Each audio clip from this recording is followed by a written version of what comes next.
It's just one more way of reducing your liberty and reminding you that they can fuck with you anytime they want. As long as you put up with it. As long as you put up with it. Which means, of course, anytime they want. Because that's what Americans do now. They're always willing to trade away a little of their freedom in exchange for the feeling, the illusion of security. What we have now is a completely neurotic population obsessed with security and safety and crime and drugs and cleanliness and hygiene and germs. There's another thing.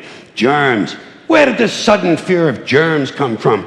In this country. Have you noticed this? The media constantly running stories about all the latest infections, salmonella, E. coli, hantavirus, bird flu, and Americans they panic easily, so now everybody's running around scrubbing this and spraying that and overcooking their food and repeatedly washing their hands, trying to avoid all contact with germs. It's ridiculous, and it goes to ridiculous lengths. In prisons, before they give you a lethal injection, they swab your arm with alcohol. It's true. It's true. It's true. Well, they don't want you to get an infection. And you can see their point. Wouldn't want some guy to go to hell and be sick. It would take a lot of the sportsmanship out of the whole execution. Fear of germs. Why, these fucking pussies.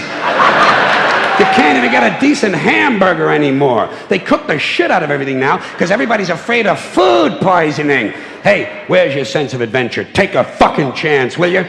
You know how many people die in this country from food poisoning every year? 9,000. That's all. It's a minor risk. Take a fucking chance, bunch of goddamn pussies. Besides, what do you think you have an immune system for? It's for killing germs. But it needs practice. It needs germs to practice on. So listen. If you kill all the germs around you and live a completely sterile life, then when germs do come along, you're not going to be prepared. And never mind ordinary germs. What are you going to do when some super virus comes along that turns your vital organs into liquid shit? I'll tell you what you're going to do. You're going to get sick, you're going to die, and you're going to deserve it because you're fucking weak and you got a fucking weak immune system. Now, all right, God damn it. Hey.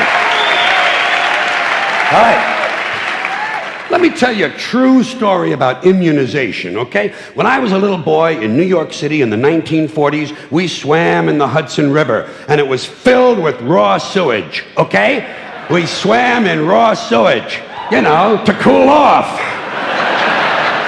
And at that time, the big fear was polio. Thousands of kids died from polio every year. But you know something? In my neighborhood, no one ever got polio. No one, ever. You know why? Because we swam in raw sewage. It strengthened our immune systems. The polio never had a prayer. We were tempered in raw shit. So personally, I never take any special precautions against germs. I don't shy away from people who sneeze and cough. I don't wipe off the telephone. I don't cover the toilet seat. And if I drop food on the floor, I pick it up and eat it. I eat it. Yes, I do. Even if I'm at a sidewalk cafe in Calcutta, the poor section, on New Year's morning during a soccer riot. And you know something? In spite of all that so-called risky behavior, I never get infections. I don't get them. I don't get colds. I don't get flu. I don't get headaches. I don't get upset stomachs. And you know why? Because I got a good, strong immune system, and it gets a lot of practice.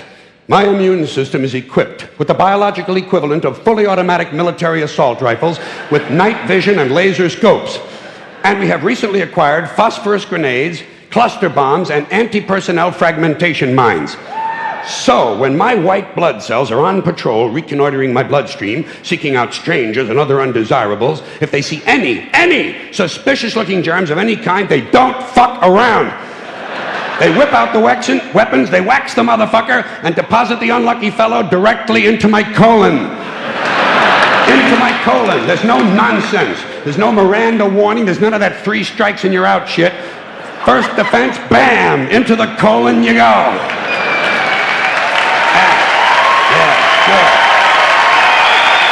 Yeah, hey. Oh. And speaking of my colon, I want you to know I don't automatically wash my hands every time I go to the bathroom, okay? Can you deal with that? Sometimes I do, sometimes I don't. You know when I wash my hands? When I shit on them. That's the only time. And you know how often that happens? Tops. 2-3 times a week. Tops. Maybe a little more frequently over the holidays, you know what I mean? And I'll tell you something else, my well-scrubbed friends.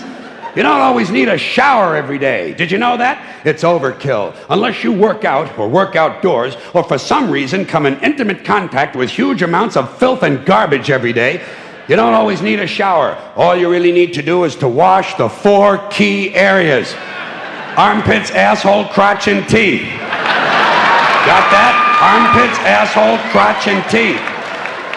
In fact, you can save yourself a whole lot of time if you simply use the same brush on all 4 areas.